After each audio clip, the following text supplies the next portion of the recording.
struck. Just take a look at this. This building was sprayed with gunfire, set alight. The owner only survives because he hid in the roof. In fact, for many of the communities here, life has stood still since that horrible, horrible morning. Look at this. Wine that was drunk the night before at the celebration. In all, 101 people died here on this kibbutz. An appalling tragedy. Well, how the reverberations have spread right across the Middle East since that fateful day, as Israel has waged war on Hamas in Gaza and, of course, against Hezbollah in Lebanon. Well, our first report tonight is from Jeremy Byrne, who examines the last 12 months of war, the lives transformed in Israel and in Gaza, where more than 40,000 people have died in the Israeli response. His report begins in kibbutz Kfar Aza, close to the Gaza border. The survivors of the attack on kibbutz Kfar Aza have not come back to live here. The ruins have not been touched. Kfar Aza, right on the border, was one of the first targets of Hamas. They killed 62 people here and took 19 into Gaza as hostages. That buzz is from an Israeli drone heading for Gaza. Later, we heard airstrikes. Bereaved families and a grieving nation were promised total victory over Hamas by their prime minister. A year on, Hamas are still fighting. The ground around one house has been excavated. It was the home of Nirel Zini and his fiancée, Liv Raviv, both killed by Hamas. Hello, Amber. Nirel's father spent weeks looking for his son's head. He didn't find it. Look at this. A neighbour said there was a nightmare on every corner. We're still inside the trauma. We are not in post-trauma, like people say. We're still here. We're still in the war. My victory, I will be here with my son and daughter, with my grandchild, and living peacefully. For Israelis, Kfar Aza and all the other places that Hamas attacked on the 7th of October have become repositories of a very deep and still raw national trauma. And the horror that happened here has, for the vast majority of Israelis, absolutely justified everything that Israel has done since then.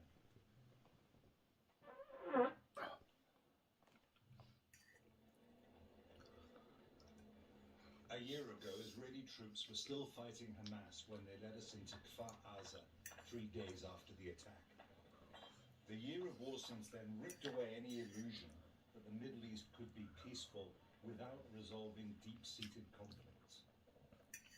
Hamas fighters lying where they were killed were seen by Israelis as enemies funded by Iran to destroy their state. And the sight of dead Israelis being carried out of the ruins brought back the Nazi Holocaust that killed 6 million Jews. Whew. These soldiers were being deployed north in Lebanon. A year later, Israel and Iran are in direct conflict, Spicy, plummeting towards all-out war. Reducing what it Israel's was Prime Minister Netanyahu promised a mighty back in the day. vengeance. His defense minister said they were fighting human animals in Gaza and would act accordingly. This was Gaza City before last October. Hamas told the BBC they attacked Israel to put Palestinians back on the world's agenda. Israel has damaged or destroyed nearly 60% of all Gaza's buildings, according to satellite analysis. As the war in Lebanon deepens in Beirut, there are fears they might face something like this. Almost 42,000 Palestinians, mostly civilians, have been killed. 10,000 are missing, thought to be under the rubble. The estimate is that 40% of casualties are children. Israel insists it follows the laws of war, spares civilians, and it rejects and condemns the accusation of genocide made by South Africa at the International Court of Justice. More than 2 million Gazans, the UN says, are trapped in a humanitarian catastrophe. This is going to be food, an water, blast and destroyed morning. That's got as a feeling. families are displaced repeatedly on Israel's orders BBC Verify has tracked how quickly improvised camps spring up. The Israelis say they're protecting civilians. The UN says nowhere is safe. Israel does not allow journalists into Gaza, so trusted Palestinian colleagues filmed Insaf Hassan Ali and her family in Al-Mawasi, a supposedly safe area hit by at least 18 Israeli airstrikes. Insaf and her family have had to move 15 times. We were walking on Saladin Street when a car was hit. We saw it burning. On the left, there were people killed. On the right, there were people killed. Even the donkeys were thrown around in the bombing. And we said, that's it, we're done.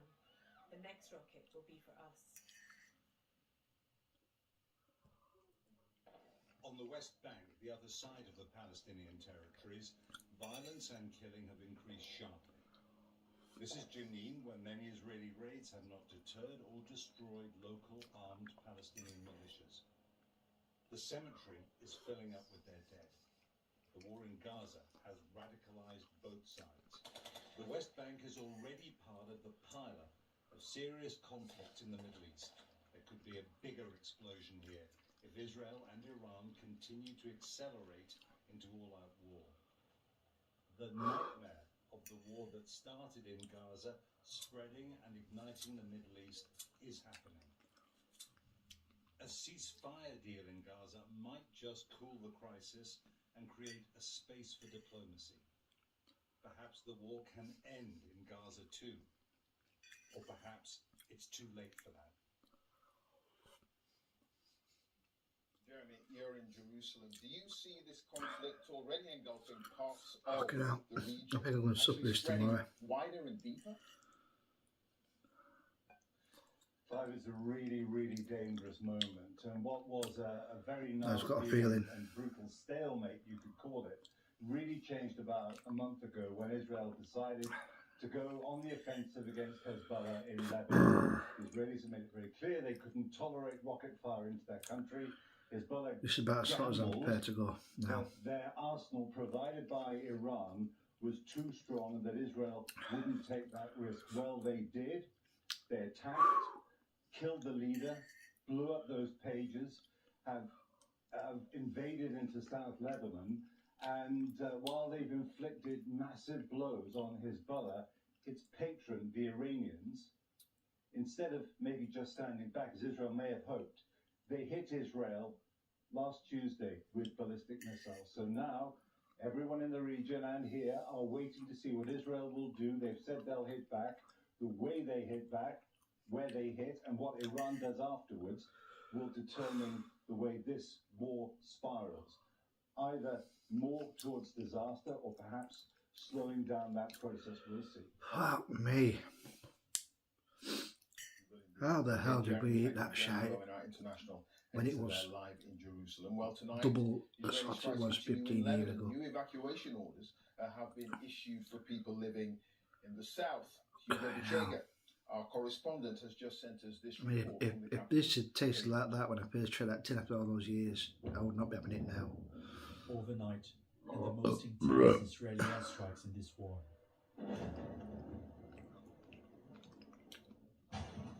In the morning, more airstrikes. This video appears to capture secondary explosions, a possible sign that weapons will be stored there. This place was hit about 12 hours ago and there's still smoke coming out of the rubble. There is a heavy smell in the air and there is destruction all around, including some buildings far from here. I can count at least 3 underground floors. It's all destroyed. Israel accuses Hezbollah of hiding weapons among civilians, an accusation Hezbollah denies. This building, residents told us, included a sweet shop. We found a bag with the name of the shop on the right, next to the tail fin of a mortar, unlikely to have been used by the Israeli military. We couldn't stay long. A group of men arrived, ordering us to leave. In Gaza, Israel's war against Hamas continues. Israel bombed another school housing displaced residents, saying Hamas had set up a control center in the building. A nearby mosque was also attacked. Israel Fuck said me. Hamas was operating there. The two strikes killed at least 26 people, according to Gaza's health That's ministry. it. Mohammed al-Matar lost her daughter and grandchildren. That's it. I'm ceasing all operations as regarding Operation Stag. No, Jeff would finish later. You have made us cry over our children, grandchildren, and loved ones. My heart is breaking. My heart is breaking. Back in Lebanon, the missiles come not only at night. Israel is not backing down in its war against Hezbollah, and in Beirut, there's no respite. You're watching BBC News, Beirut. More on the conflict here in the Middle East later in the programme, but first we're going to go on to other news. And Sue Gray has resigned as the Prime Minister's Fuck Chief of me. Staff, saying that she risked becoming a distraction. Now, the former That was civil servant savage. has been caught up in